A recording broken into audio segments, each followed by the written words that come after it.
Saleng sangma ubolong chairman jong monitoring and implementation committee jong sarkar jala ulat heting ekitu ki bawa anya yo James sangma menteri katnat boarding dak baong baka jimam sap kadon habaro katnat rekam nadu katnat puli puthi katnat marbam tanat transport bat kiwe shosho usalang sama ulong ru badai ban wangkam ya ki bodong ti kenthup ya ki ofsar.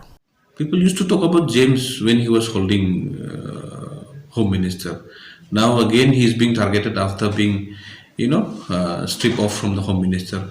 Why people are against the James? I don't know. Okay, people should also talk about the education scam.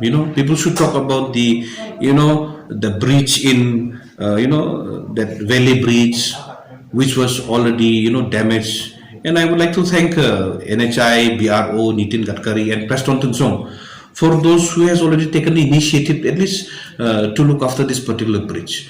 But who was the main culprit behind?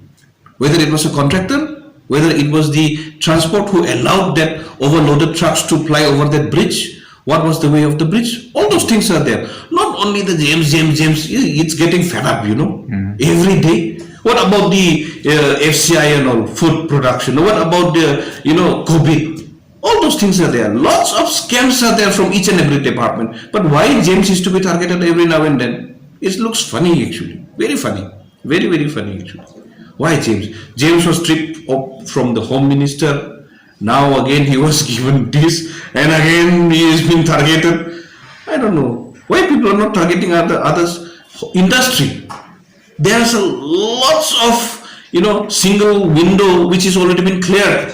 Lots of entrepreneurs were there. Yesterday I have seen our chief minister entertaining our what do you call them, the entrepreneurs actually. Okay, what about those who want to do?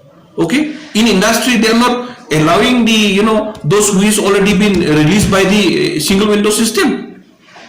Why the department is still hanging all those things? Whether they need money to release the, what do you call this one? The one which is already been approved by the single window agency. Why it is like this? Why there is a lot of corruption in every department? They should see, they should terminate some of the officers. Huh? Why only the ministers? Those who are involved in the corruption, they should terminate. This is being very funny actually.